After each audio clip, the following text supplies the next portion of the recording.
Welcome back to another episode of 8158 Stories of Sacrifice. Today, we sit down with Devan, a U.S. Air Force veteran with a story of resilience, redemption, and rebuilding after service. Raised in a small Kentucky town and shaped by early adversity, Devan opens up about navigating life as the only Black student in school, serving in the Air Force during a tense deployment to Turkey, and the emotional toll of returning home. From surviving ambushes to surviving civilian life, his journey took a turn into anger, isolation, and even incarceration until he found hope and healing through the VA and the veteran community. This isn't just another military story. It's a story of finding brotherhood, rebuilding trust, and breaking generational cycles. Devan's honesty, humor, and heart make this one unforgettable. Let's get into it.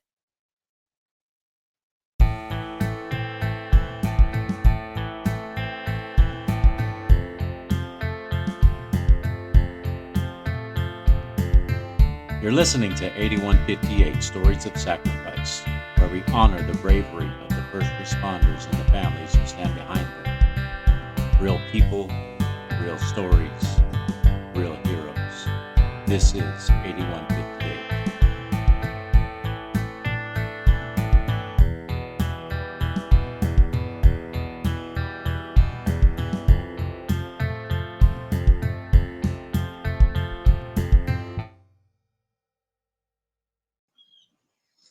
Welcome back, everybody, to another episode of 8158 Podcast Stories of Sacrifice.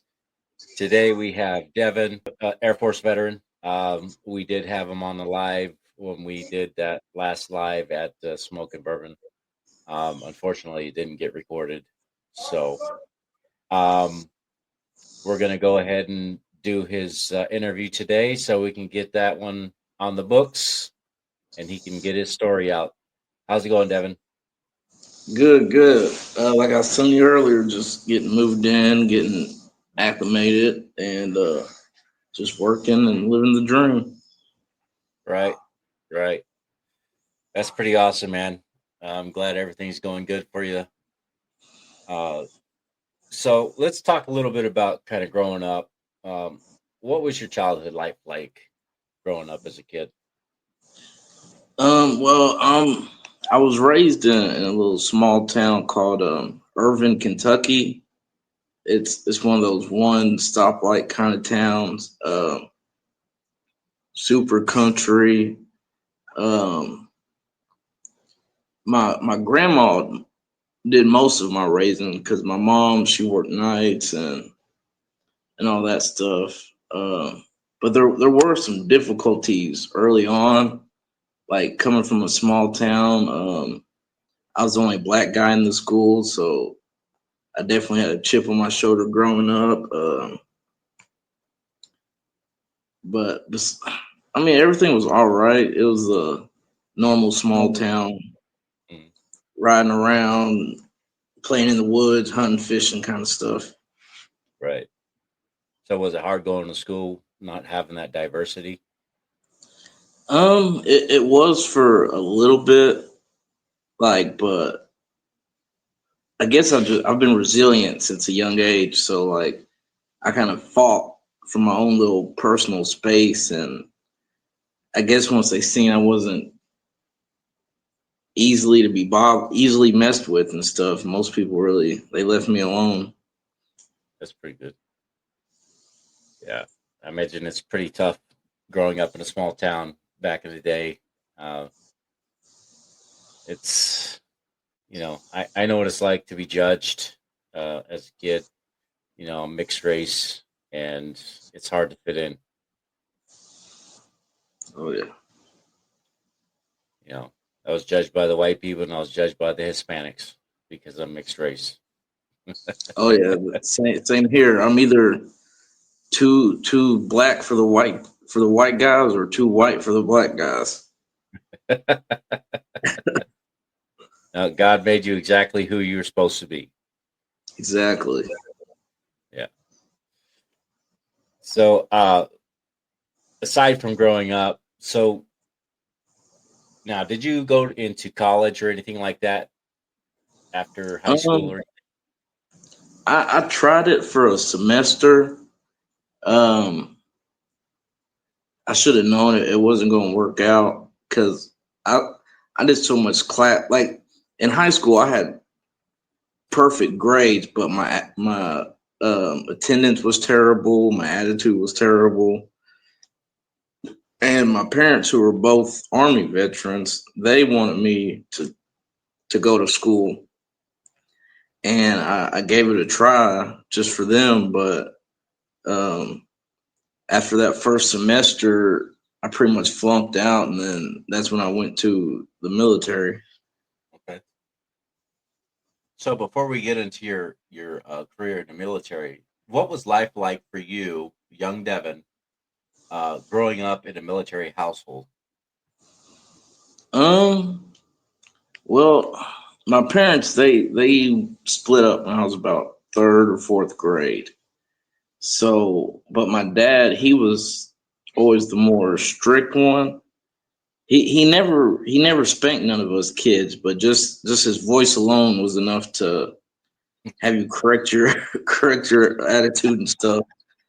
And which my mom, she did do more of the spanking, but I don't know. I just felt like everything she said went in one ear and out the other, and Oh, so and then like I said, she worked night shifts, so I was raised mostly by my grandmother, which she was strict to a point, so hmm, you definitely didn't want to disappoint grandma.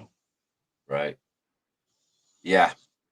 Trust me, I've had my fair share of beatings from my mom. She was the most beautiful person in the world, but boy, if you made her mad, you was going to get a whooping. Right. Enough to correct you. Yeah. Yeah, so it's pretty funny. I mean, a lot of kids these days don't experience those things, so they act up and then they think they're, you know, God's gift to the earth and Oh, the things. the entitlement in these kids today is outrageous. I'm telling you. Yeah, that is a fact. I got a younger brother who acts entitled. He's like 20 something years old and he thinks the world owes him everything. So, yeah, he's a tough one to crack. So let's get into your military background. What kind of fueled your desire to want to join the Air Force? Did you want to join any other uh, military service, or was the Air Force what you exactly wanted? Um, well, like I said, both my parents were Army veterans and didn't want me to go. So I feel like the Air Force was kind of like the most opposite of what they were. And it was kind of like my rebellious stage, like, oh, well, you don't want me to join the military. I'm going to join the Air Force, which is opposite of what you two guys were. Right. And it kind of, this is a joke. I mean, it's a real thing, but it's also kind of a joke.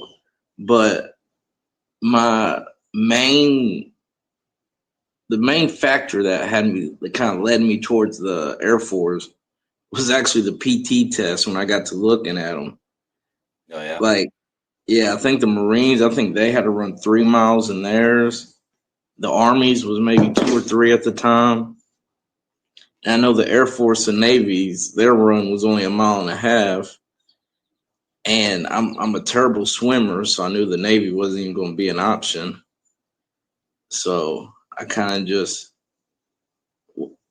got it. I guess it kind of just everything weeded itself out until the Air Force was what was left. Right. So my first pick was actually the Marines because I really liked the way the uniforms looked and stuff. And I knew I didn't want to go Army because, like I said, both of my parents were Army, and Yeah. I didn't want to do that. And but then I seen they had 3 mile PT test, and they don't really have. I was thinking afterwards also, which even though the MOS I had has nothing really to do with anything in the civilian life, I figure I'd be more set up for the future with the Air Force than I would the Marines. Okay. So what was your MOS in the Air Force? It's called Aerospace and Operational Physiology, which Okay. it's a fancy word for parachute training, altitude training. We did the centrifuge. Mostly like a lot of pilots when they come out of the academy, they'll come see us and get a breakdown on like emergency procedures. We'll do the altitude chamber and do like hypoxia stuff, ejection sheet simulations and stuff like that. Okay. So it's like mainly stuff for pilots. Yeah, pretty much. Okay. And you did all the training for that, or you were training other people, or are you just training to be a pilot? Oh, I wasn't training to be a pilot, but like the way my MOS breaks down, different bases do different things. So me being at Columbus Air Force Base in Mississippi, uh, we did a lot of the undergraduate pilot training, the hypoxia chambers. So like we get different pilots in, and we get civilian pilots sometimes. We actually had EKU come by, and their pilot course came in and did our 2-week course that we had, and so that was pretty interesting. Yeah, that's interesting. I didn't know they had civilians come in to do that kind of training. It's rare and far and few in between, but every now and then you'll see some civilians, or you'll get like a one time we actually had Morgan Freeman come by. I think he's from Mississippi or something like that, Mm-hmm. and they was gonna put him in one of the trainer jets and fly him around. But before he could do that, he's got to come see us and get the proper training and all that good Okay. stuff. So before they take you on an actual fighter jet or some kind of fast moving aerospace aerodynamic plane, they have to do all that kind of training before they put them in it. Yeah, they've got to do the ejection seat stuff. They got to get like the basics on emergency procedures. We teach them where things are in the plane, so they know what not to touch, what to touch. Mm-hmm. It's more or less everything except to fly a plane. Okay, that's pretty awesome. That's dope. Yeah, it was definitely I never even heard of the job until I got to basic training. I was one of those guys who made the mistake of going open general because I didn't really know what they wanted, and then my recruiter at the last minute was like, "Well, I've got this physiology position," and of course, he hyped it up to whatever Yeah. it was, and so that was definitely it's crazy how those recruiters can do that. Mm-hmm. But actually, my we don't call them drill sergeants. My TI, he actually had the same MOS I did, and when he found out about that, he definitely smoked me a little more. But at the end of it, he was like, "Don't let us down. It's a good career field." Blah blah blah. And Mm-hmm. but it was his last little stab to get at me, I guess. So, what is a TI? It's like a drill instructor, but what do they Yeah, call it? we just call it training instructor. Oh, Same training thing. instructor. Okay, Yeah. I got you. So how many Yeah. years did you spend in the Air Force? I did my 4-year contract. I was in from '07 to 11. Okay. No combat deployments or anything like that? You weren't sent anywhere? I was sent to Turkey for 6 months. It was supposed to be like a third party deployment, which is Mhm. just a glorified babysitter, I guess.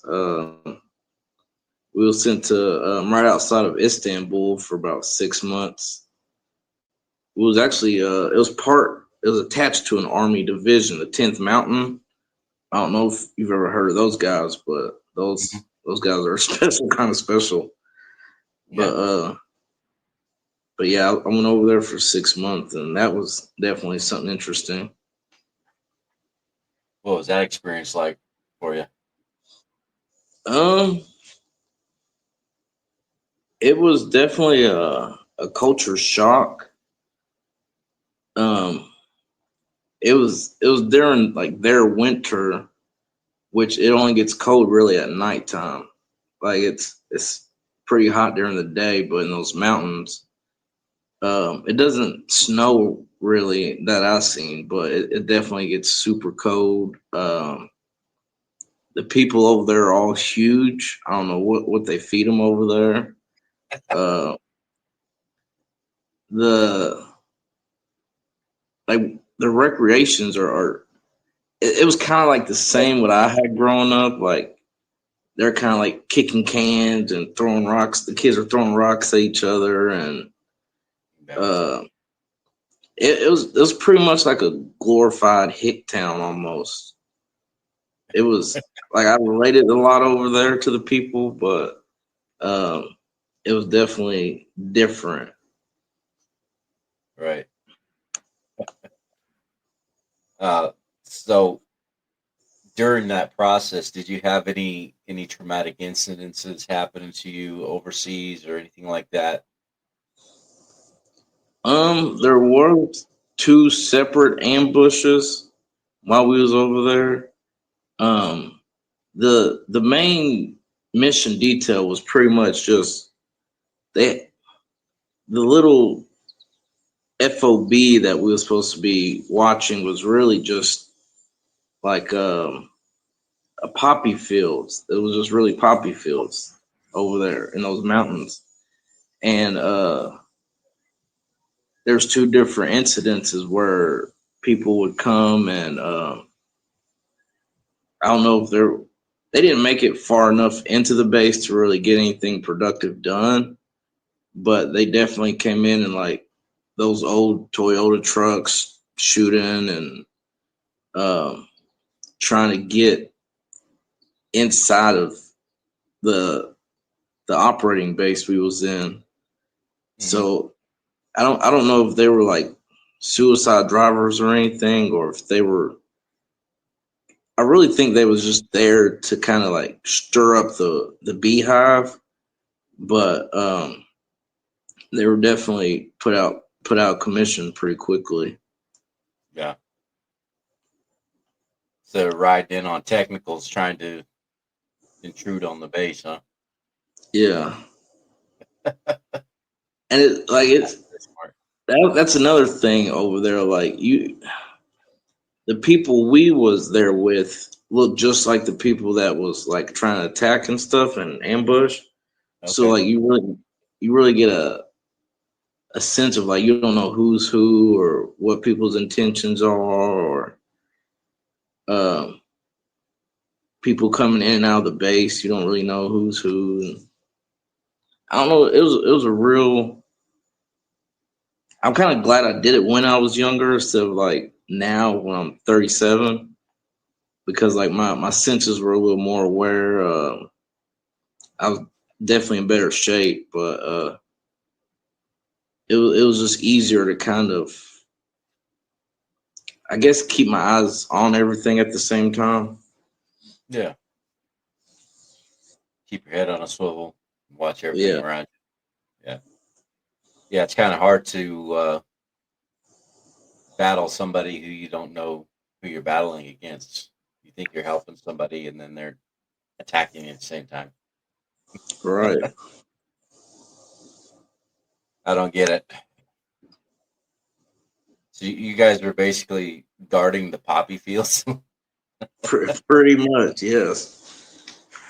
And uh, some of those guys, they take that stuff super serious, like, because they smoke a lot of opium and hash over there, and but like it's that's one other thing that's different. Like usually people over here when they smoke weed and stuff, they'll hide in their house or outside somewhere. These guys just they have their hookahs and they're just out on the porch chiefing away and yeah, getting busy, I guess. yeah, they don't have the laws over there that we do over here. Right. So I imagine it's easier for them. Uh, so with your traumatic events, have you ever had any like issues dealing with those traumatic events? Like when you come back home? Oh, for sure. When I came back home, I was mad at the world. I was angry at everything. My first job was at AutoZone, and within the first month, I had already tried to choke my manager with his own shirt, and Jeez. that goes back to some of the younger guys having entitlement issues, and this was a guy I warned him a couple times, like, hey, you could tell me what to do, how to do stuff, but you don't have to talk to me the way you're talking to me. Mhm. And he just kept on. And then one day I snapped and I yanked him by his shirt and pulled him outside and tried to fight him and all kinds of stuff, which looking back, it's definitely not the correct course of action. But at the time, like that's all it was for me. It was just always from 0 to 100 almost immediately. Right. Obviously, there's some little bit of PTSD or PTS or PTSI or whatever you want to label it in there somewhere. Oh yeah. And I imagine it was hard to adjust going from that situation coming home. I mean, how hard was that adjustment going from Turkey and being in service to civilian life? I didn't think I'd survive it for real. Like when I came home, I had moved to Winchester, and that's where I was staying at the time. And um, I couldn't be out in public comfortably. I always felt like my skin was crawling. I couldn't sleep a lot of nights. It just, and then like when you would talk to people, it's kind of like, well, this person doesn't know what I've been through, so why would I even waste time talking to them? And Mhm. then it went to I was drinking not here and there. I was drinking a lot. I guess to quieten the voices and stuff, and so it was definitely a lot. Like I didn't want to be around my own family. It was definitely a lot of stuff. Yeah.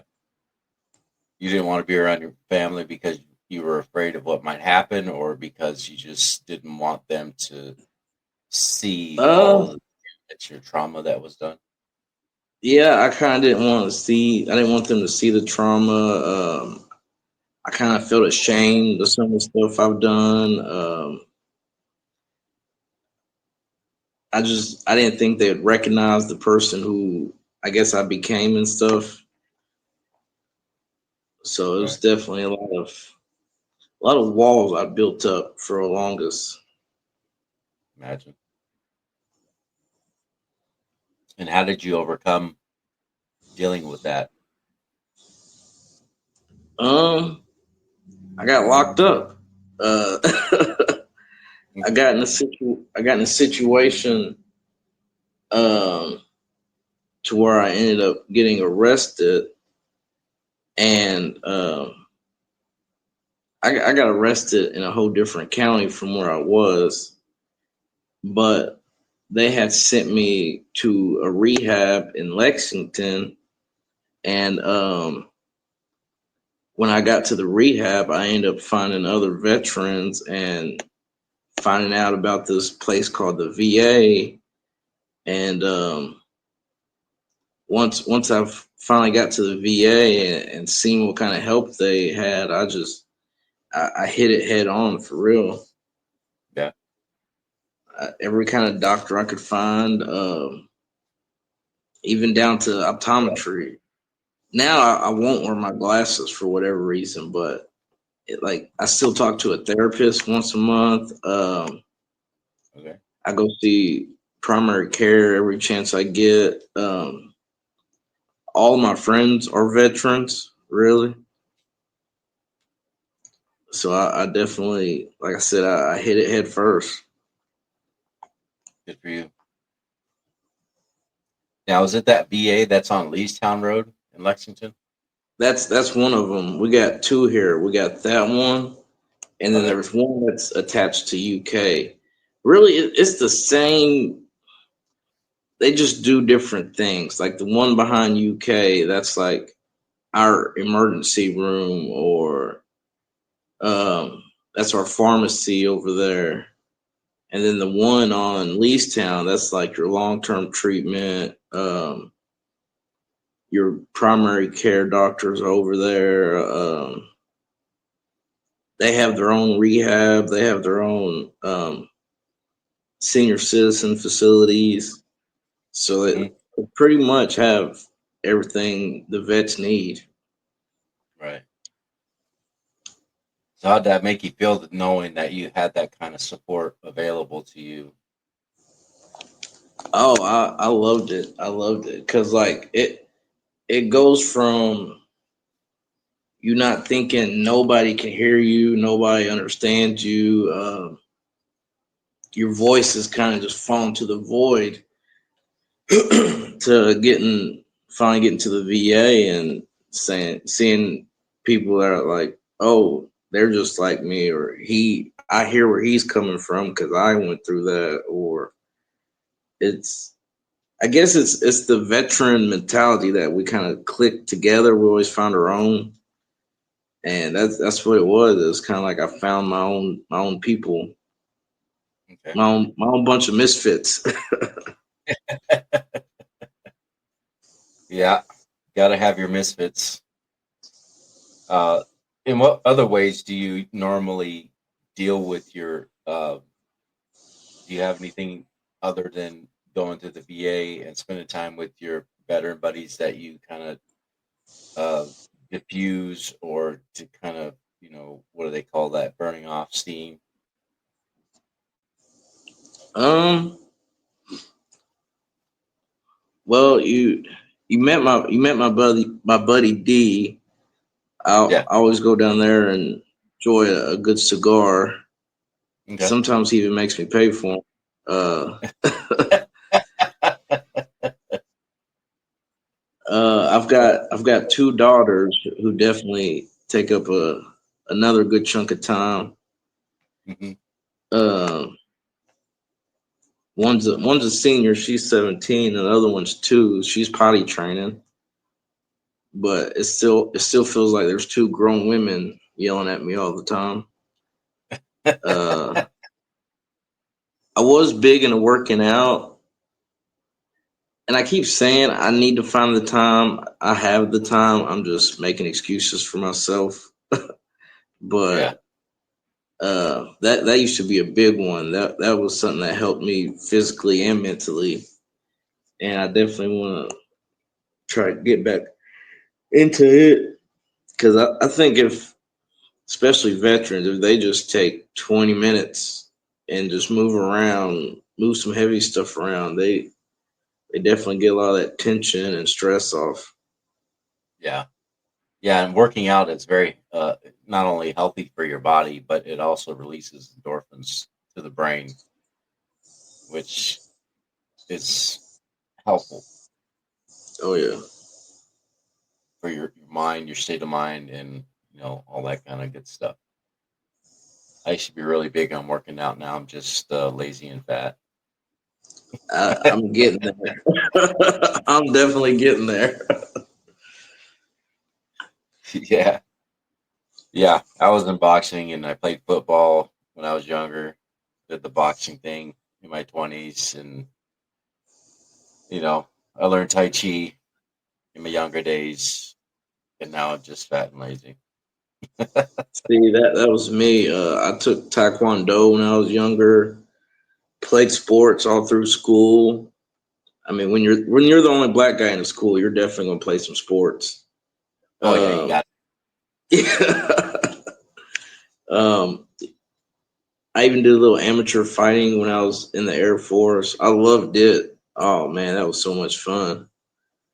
Uh, but yeah, now I'm just sitting around watching the weight pile on me. right.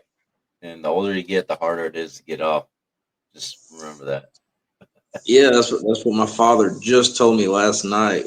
Cause I video called him with my youngest daughter, and I guess I stood up in the camera, and he said, "Boy, you're almost 40 now. You might want to go ahead and work on that gut now." You better get working on it. Yeah.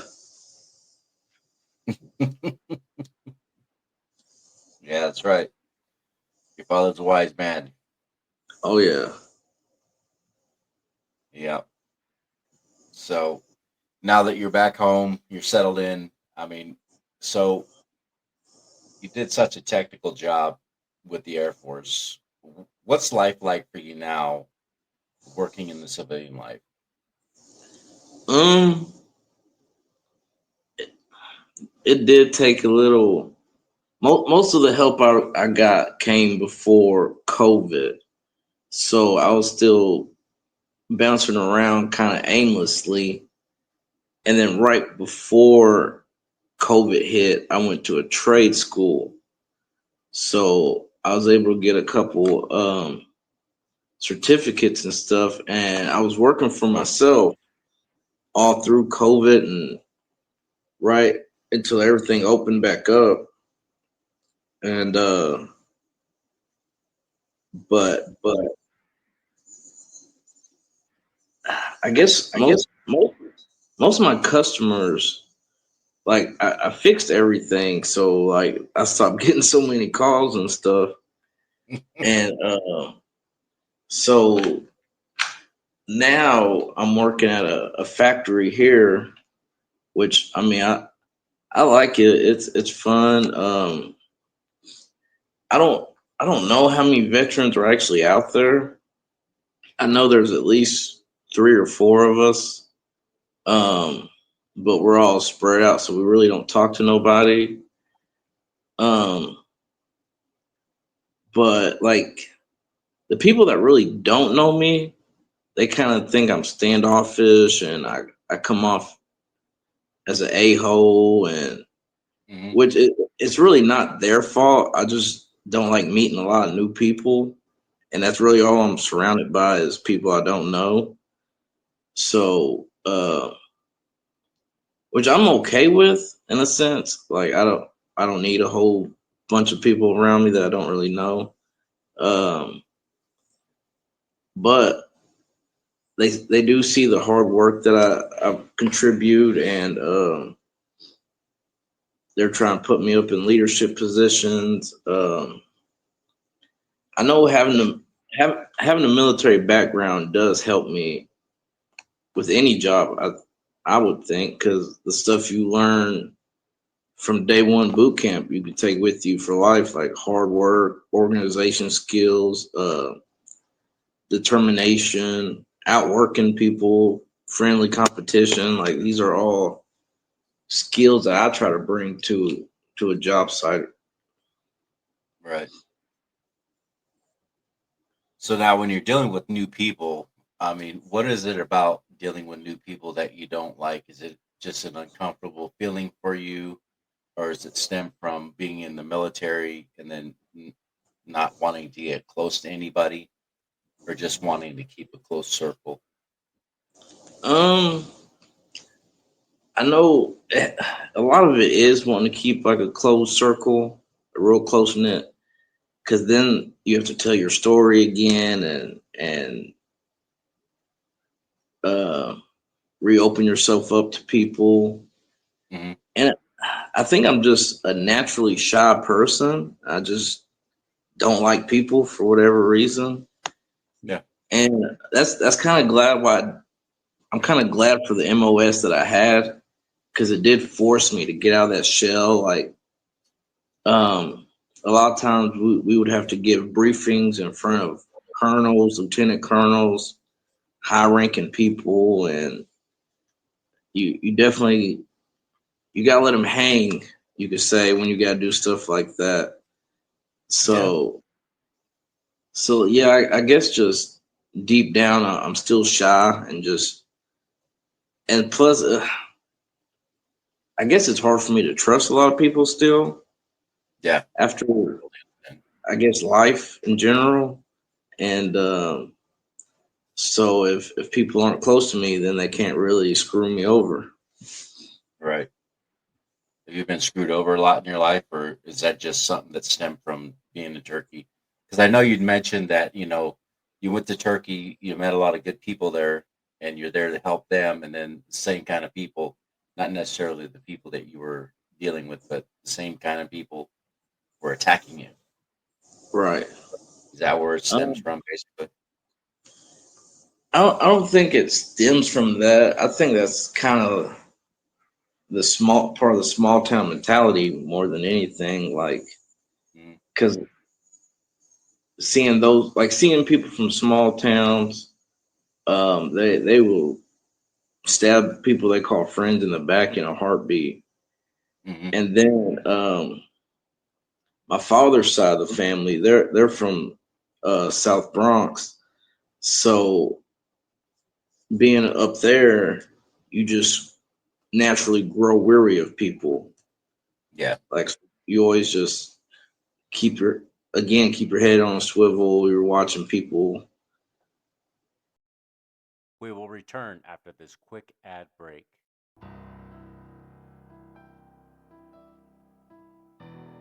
The William H. Bill Butler Jr. Foundation is on a mission to honor first responders and support those who serve. We provide scholarships for families who have lost a hero in the line of duty, offer second chances to juvenile offenders who are working to rebuild their future, and help new recruits pursuing careers as first responders.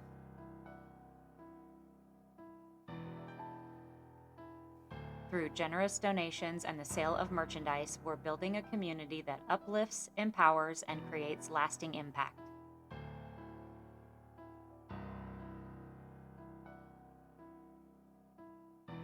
You can be a part of this mission as well.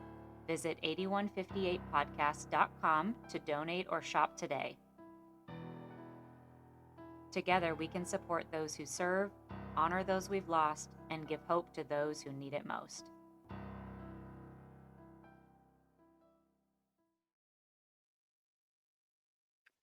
Behind every badge is a story, and behind every story is a sacrifice.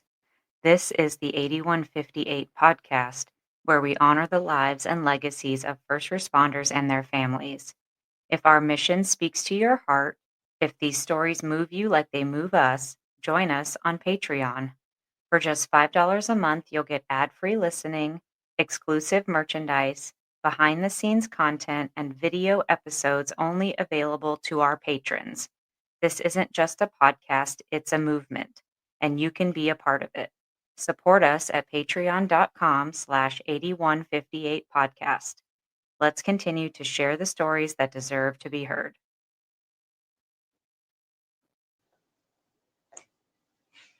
Yeah. The trust issues. Right. I know that I myself had a lot of trust issues. I did time myself. I did 14 years in prison, uh, not including the county jail time. And Mm, plus, before that, I was in juvenile hall. Um, uh, After I got out of juvenile hall, I was trying to get into the military. I wanted to go in the Marines initially, but they wouldn't take me because I had a juvenile record. But the National Guard would, and the Marines said if I went in the National Guards for 4 years, they would, if I reenlisted in the Marines, they would take me. But unfortunately, I ended up getting into trouble because I'm a knucklehead. and I ended up doing a lot of time. So I do have, had a lot of trust issues, and I grew up shy. I didn't have a lot of friends. I didn't talk to a lot of people. But for some reason, somehow, after this incident with my cousin, it basically forced me out of my shell to like do this podcast and to be able to talk to people. You know what I mean? Because I'm not a very social person, but like you saw at Smoke and Bourbon, I was fairly sociable and talkable, and friendly, you know, stuff like You that. look like you were in your element over there. Yeah, I mean, so it took one little incident to basically break me out of that shell and to totally change my perspective and to kind of change my life to be something different. I could, last year I would, if somebody said that you were going to be doing a podcast the following year, I'd be like, shut up, you're crazy. That's not me. You Right. know what I mean? So in that way, I can kind of relate to you because I used to be that way. I used to be totally shy. I didn't want to talk to people. Not because I didn't like people. I just didn't like people, you I know? get it. Yes, yes. So you understand. Yes, I totally relate with you 100% right there. Yeah. But I know you're a pretty good dude. You were pretty awesome when we talked to you when we did the live, and you seemed like you had a pretty good down to earth personality, you know. So I mean, people might read you wrong, but that's just their problem. Right. They always tell you other people's opinion of you are none of your business. Right. So I'm definitely a firm believer in that. Right. Yeah. Mind your own business. Yes. It is crazy, like the people that know me and don't know me, like how they have the two different, I guess, versions of me. Hmm. Like D, I don't think he even knew I was ever a shy person.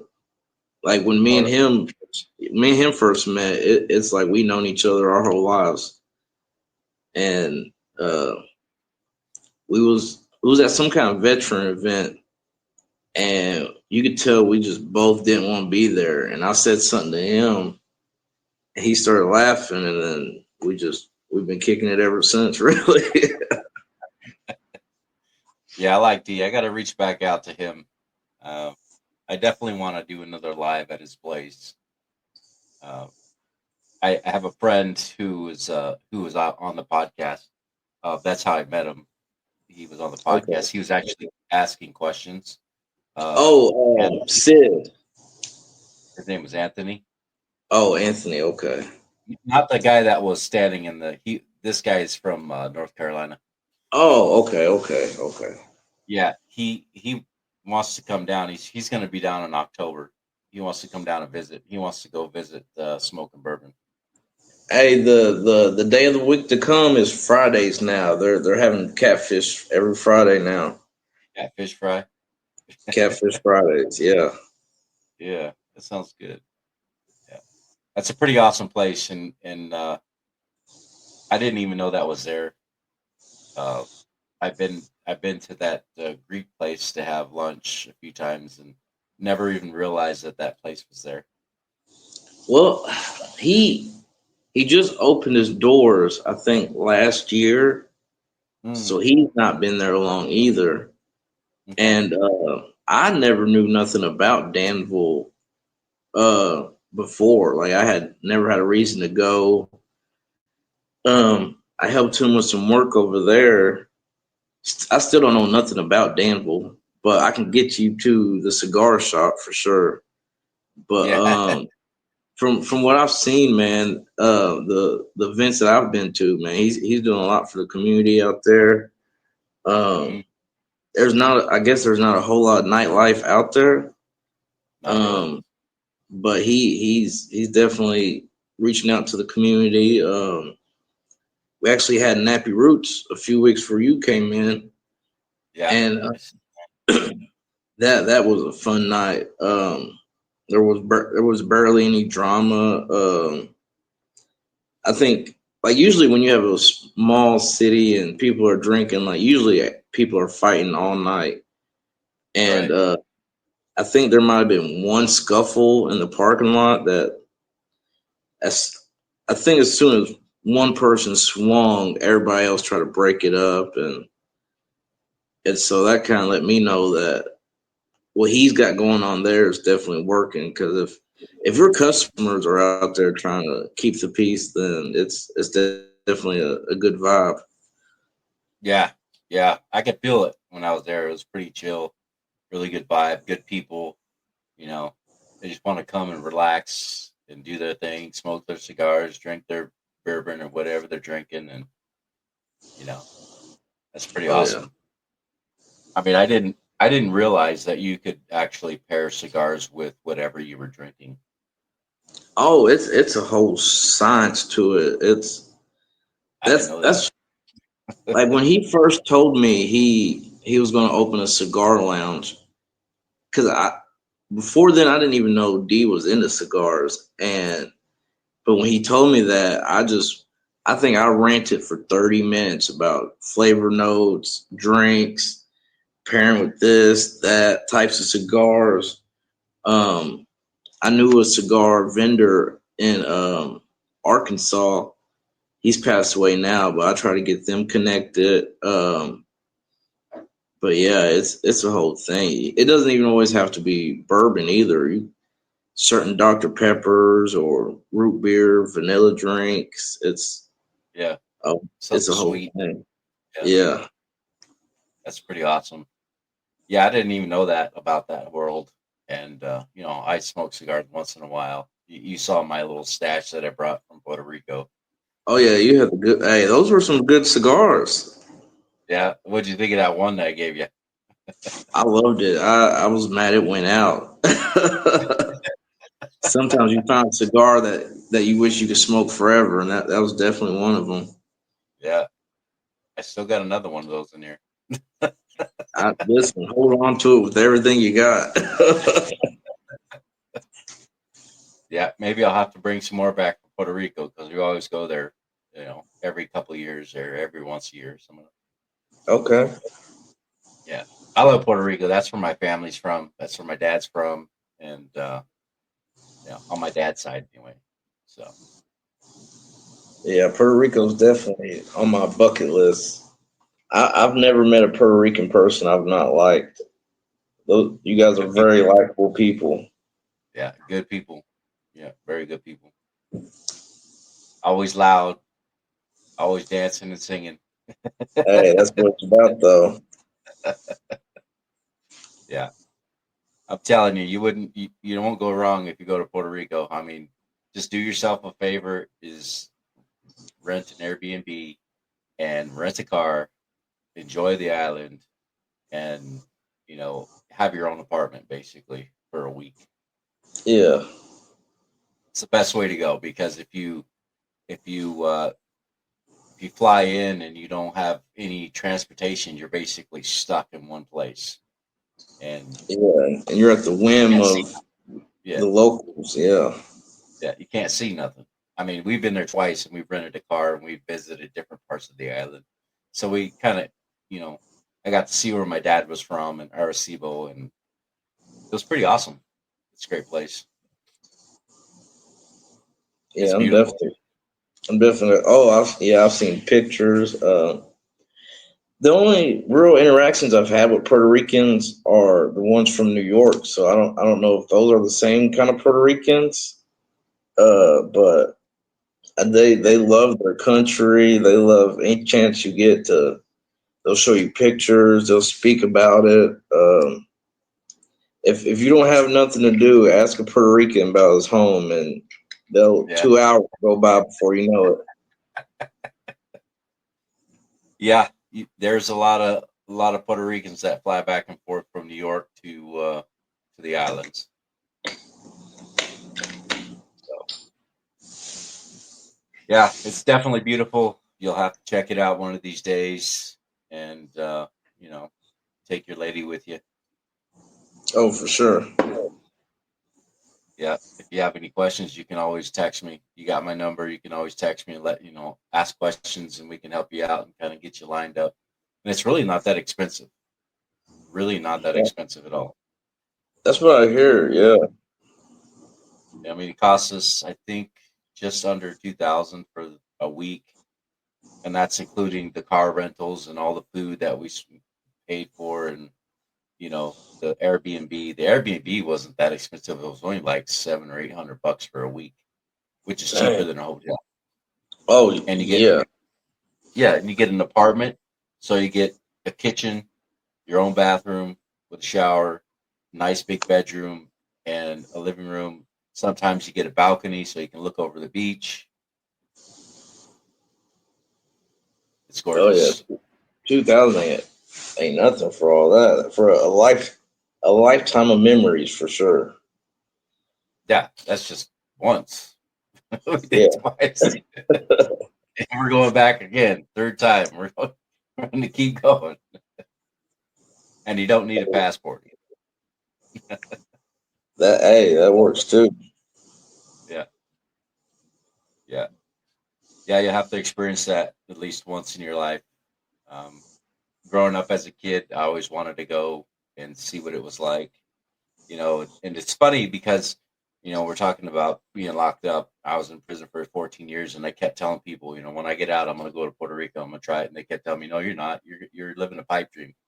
I keep telling people, I'm going to get out of prison and I'm going to buy a house. And they're like, no, you're not. You're living a pipe dream. I'm like, I'm going to get out of prison. I'm going to be successful in life. I'm going to do something with myself. I'm not coming back. They're like, no, you're not. You're living a pipe dream. And you know what? I proved every one of them fools wrong. I did Oh, every yeah. exact thing that I wanted to do. That's the thing about people locked up, man.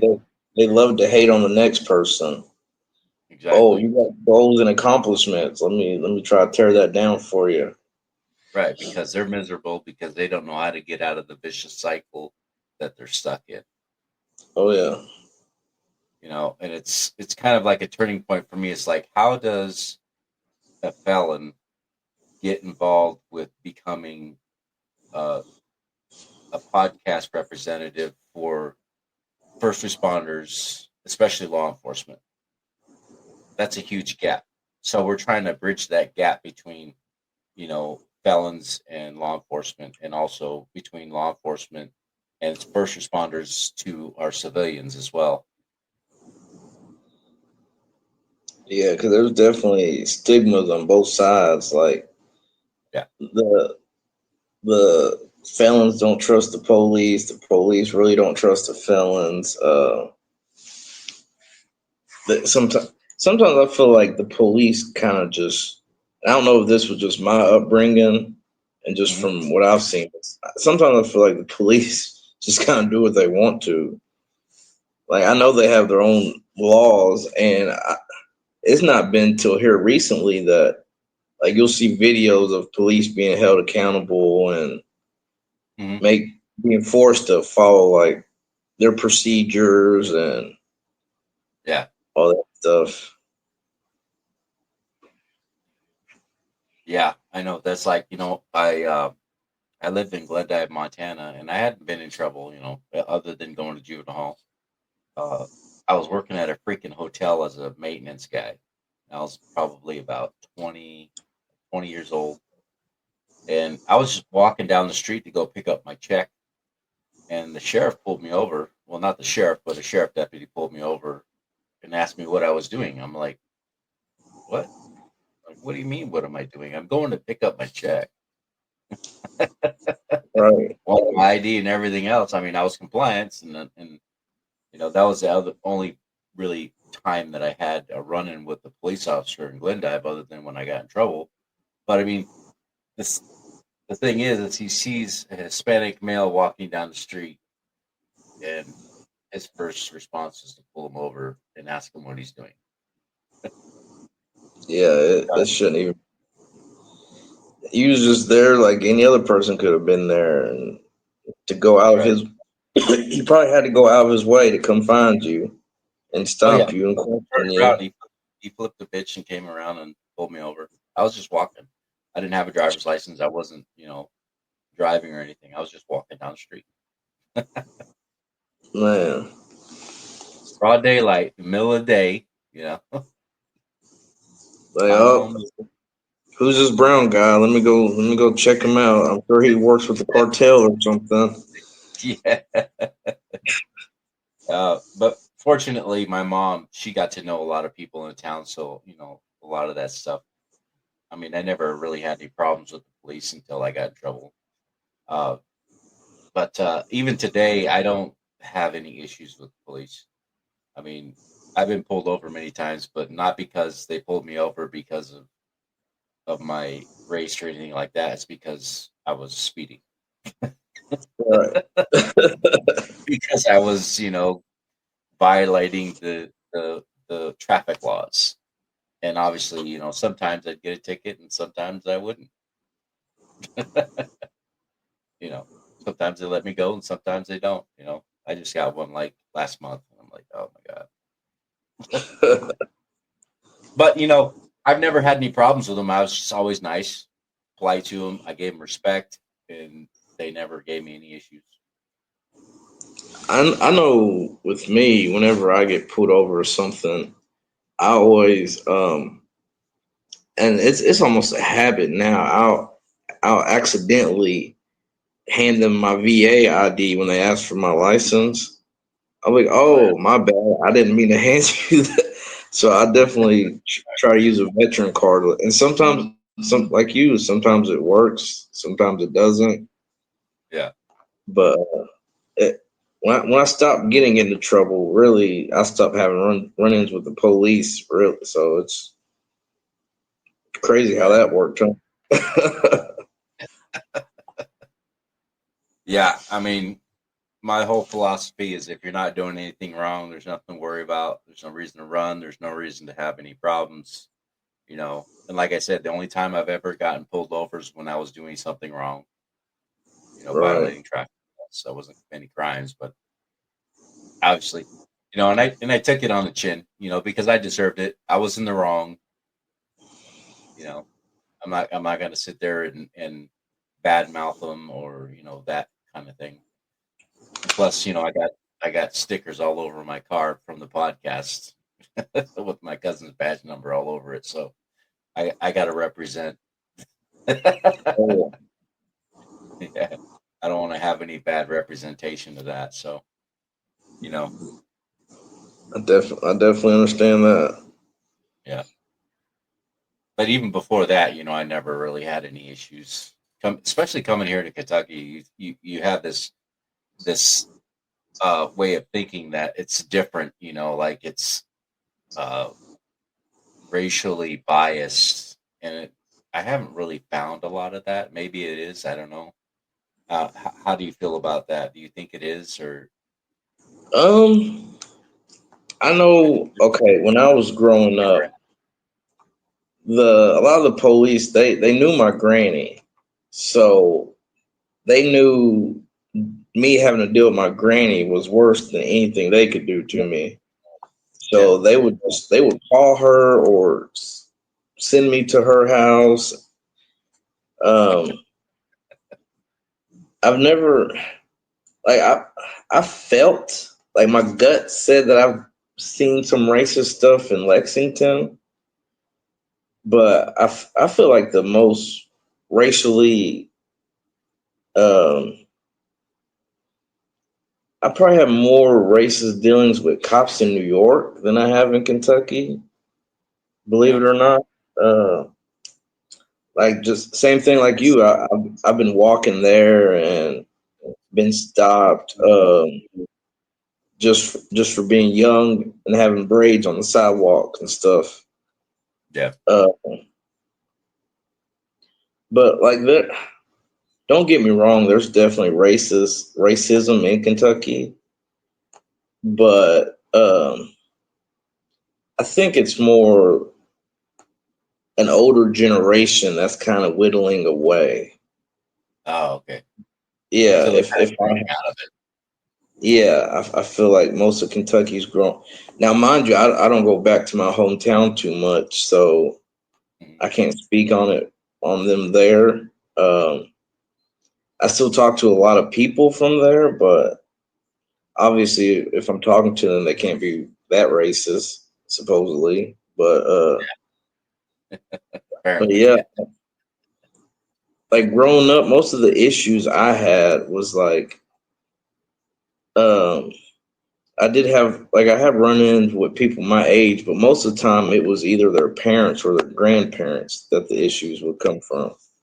Yeah, Like somebody older that should know better instead of somebody my age that's just repeating something they've heard. right. Something they've learned because that's a learned Yeah. behavior. Yep. Yeah, yeah, totally agree. I actually like Kentucky. Uh, I've lived in, I was born and raised in California. Well, not raised in California. I left California when I was 18, and I lived in Montana for 20 years. And Montana was pretty beautiful and nice. I mean, I considered that my home, but I lived in Michigan and in Ohio, and I didn't really like Michigan all that much because it was just way too expensive to live there. Ohio is pretty awesome, pretty laid back, pretty chill, really respectful, just like Kentucky. It's the same way. That's what I was about to say. Ohio, Kentucky, there, I like there, like there's some kind of I don't know what if it's a rift or what between like Cincinnati area and Louisville and like Kentucky and Ohio. But honestly, to me, it's almost like the same place. It's like yeah, I think I think that's what the issue is.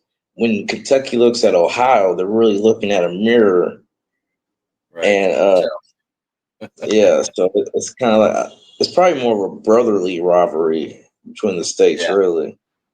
right. Yeah, because I like Kentucky. I love it here. I think it's beautiful. I mean, it gets hot as Hades, but Yeah, it can get humid. hot. Yeah, but I like it. It's nice. People are respectful until they're driving your car. If you're driving on the highways, I will warn you, people. People that drive in Kentucky are crazy. Oh yeah, like if you're on the highway or if you're in Lexington, where I'm at on New Circle, Yeah, it's I do not like New Circle, especially the no, semi. no. Like the when I first started driving here a lot, uh, I would be doing the speed limit, and then you'd see like old ladies driving past me. I think an old lady even flipped me the bird one time, which was insane. Like it's terrifying if you're not used to it. Like I tell people the two worst places with the worst drivers I've ever seen are either Lexington or Atlanta. Those Okay. two are just the worst drivers I've ever been around. Yeah. Well, I don't know if you've been to Louisville lately, but I Oh, think they've got one. Louisville's, yeah, Yeah. Louisville's a mess. That Dixie Highway is terrifying. Let me tell you, I've been on that many, many, many times all over Louisville, and oh, Yeah, I'm getting stressed thinking about it. that's how bad it is. It is. They come in and out of those exits.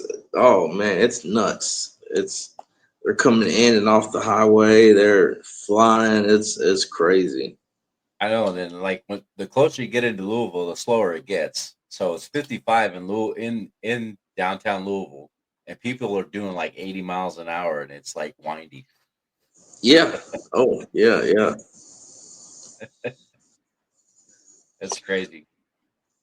Yeah, Like I I mean, stopped taking jobs in Louisville. It was terrifying. like, nope. Not this guy. Yeah, I've been through there. Driving truck, and we go there a lot. Louisville, Lexington. Sometimes I have to go to like Nashville or go to Knoxville or places like that. And I'm just sometimes I always, if I can, if I have to go to Florence or if I have to go to Covington on my way back, on the way there and on my way back, if I can, I will avoid going through Lexington and having to go on New Circle. Yeah, that's definitely the move. If you can get around Lexington, I think 64 will keep you away from Lexington, but I think 75 brings you right to it. Yeah, so like if I'm coming from Lexington, or I mean not Lexington, but if I'm coming from like Covington or Florence, coming back, I'll get on 64 and go all the way to like Frankfurt exit on 127, and then get on the Bluegrass Parkway to go to Springfield. So you go probably an hour out of your way to avoid Lexington. Yeah, I don't care. Hey, listen, for peace of mind, that's nothing. Yeah, because it's probably about the same amount of time when you're waiting through all the traffic anyway. Oh yeah, exactly. Because there's always a wreck. There's always something. There's a car for some reason upside down. There's some. It's always something. Hmm. That's for sure. There's always something going on in that area. And there's construction everywhere, so it's just like a madhouse. Yes, the roads are trashed. They're tearing them up. Oh man, I know. The other night I was getting off work, and I get off work at 6 in the morning, and they had traffic stopped by my work because there was 20 geese in the road just for whatever reason, just hanging out. I don't know. Just chilling in the road. Yeah, just chilling, and they're aggressive too. Like I've gotten flown down before by one of these wild geese, and it's nuts. But yeah, there's no telling what you'll find on a Lexington street. No, it's crazy. I mean, Lexington's cool. I mean, I like Lexington. It's not as big as Louisville, but it's pretty much got everything you need. And Yeah, we like to go to Lexington a lot, you know. Especially we go to Lexington Green. We like to go to the comedy shows. That's pretty cool. see, I still ain't been to one of those, but I've never heard anybody say anything bad about them. Yeah, yeah, it's pretty fun. Yeah, if you find No. somebody that's really funny, you should go to that Lexington Green. It's pretty cool. Okay. It's pretty chill. So, but is there anything else you'd like to share with us before we get off of here today? Um, for the veterans, if you feel like your back's against the wall and you have nobody to turn to, there's always help for veterans, first responders. There's definitely always somebody that'll listen. I think the number today is 24 veterans a day commit suicide or something like that. It's some outrageous number, but there's definitely help. If you really want the help, it's out there, and that's what I tell any veterans I run into. There's Yeah, crisis funds, there's VA resources, there's all kinds of help for veterans that I didn't even realize was there at first, and when I found them, like I said, I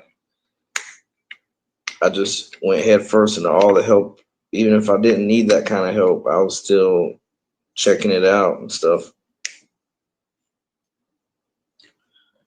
yeah, there is help. So for all the listeners, and if you want to write this number down, or I don't know if you have TikTok or not, but you can check it out on TikTok. Um, I'm not a licensed therapist. I'm not a counselor by any means, but I am somebody that you can call and talk to. We have a hotline, and uh, um, the hotline is not my personal number. It is attached to my personal number. So you will get it. If you call this hotline, it will call me directly and you will talk to me directly and I will listen. And we are connected with other agencies and organizations that can get you help if you're having a crisis. So my number on the hotline is uh, 209 So for anybody listening, if you're having an issue, call the hotline. And if you want to talk to me, you can talk to me. If you need help, I will get you in touch with people that can help you. Good That goes for stuff. you, bro. If you want to talk, you can always call me.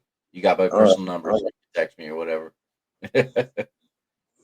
And hopefully we'll be able to see you over at Smoke and Bourbon again. I don't know how often we'll be there, but we can hang out, have a few drinks, and pair up some cigars or something. Oh, for sure. Sure.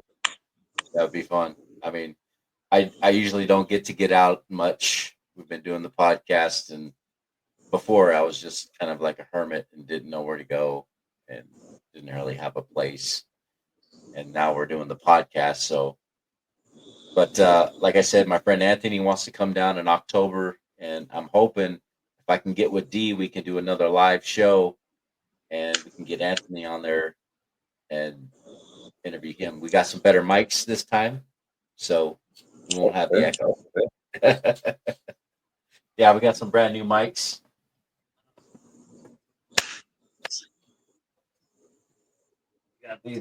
Got these bad boys. We got a couple of these bad boys, so Oh, those look fancy. yeah, they even Yes. like and all that good stuff. So they they won't pick up all the extra sounds. So Okay. yeah, so I mean, if we can get that set up with D, I'll try to get a hold of him and see if we can set that up with him, or even if we just go hang out. It don't matter. It's cool. But it would be good to have another live over there and to talk to more people and get. Hopefully, we can drum up some more people and get more people in. That would be great. Yeah, I'll let them know today. And like I said, I think we gave you a couple people we knew that you could probably interview if you wanted to. Okay. I can give them your information if you want, Yeah. or just relay it through. Absolutely. Yeah, you could do that. Just give them my information. They can contact me. Just make sure they text me and not call me because we get too many spam calls. Okay, You know, if I they text got me and you. tell me who they are, then I'll be like, oh, cool. Okay. Yeah. I'll definitely do that. Yeah. Veterans, first responders, it don't matter. Family of veterans, first responders, same situation. Okay, So gotcha. that's what we interview. That's what we deal with. So yeah, another live would be pretty awesome. And then hopefully we can get you back in there to have more of a conversation too. Yeah, we can definitely do that. Yeah, that'd be pretty awesome. So that's pretty much all I have for tonight. It was awesome having you on again, Devin. Uh, you're an awesome dude. I love you, guy, and I hope to see you again. And hopefully we can meet up at the Smoke and Bourbon again. Right. I appreciate the invite. Just giving me time to hear myself talk, and Hear I'm myself. telling you, when you come down, I'm definitely going to come over for that day for sure. Yeah, yeah, we'll definitely will. We'll have to schedule that with Devin sometime and see what we could do with that. I think it would be pretty awesome.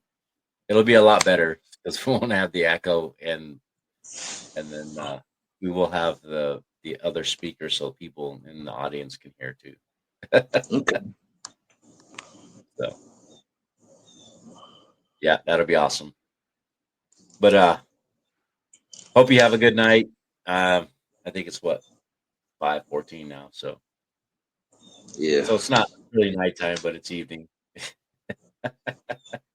yeah, it'll be bedtime before you know it.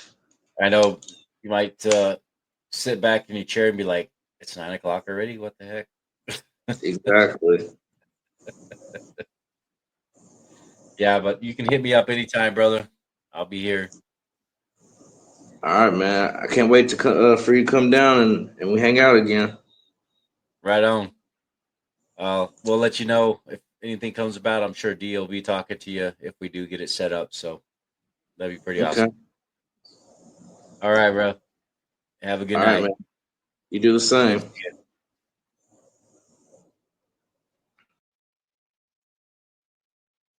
All right, that was Devin. He's an Air Force veteran. We did a live at Smoke and Bourbon with Devin. He's a pretty awesome guy, pretty chill, laid back. You know, um, I like him. I like his personality. He's pretty laid back, and he's a lot like me, except for I'm a lot more social than I used to be. Uh, I was a lot like him back when in my younger days. Um, Obviously, running a podcast, I have to be a social person. Um, Obviously, you kind of heard a little bit of the story about how I come out of my shell. Well, I guess it's just natural evolution of life. Drastic things happen.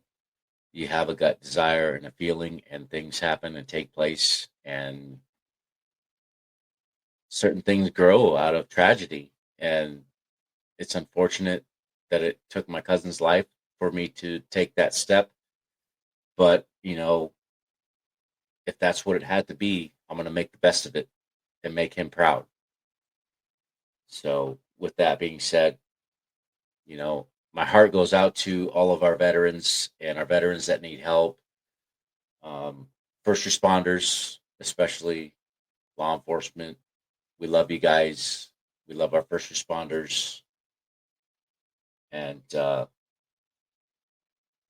keep coming back and listening. Hopefully, you guys enjoyed our conversation. We really didn't have a whole lot of questions in that area because him and I had talked previously, and we just wanted to have a conversation. Um, uh, but anyways, everybody have a good night. This is 8158.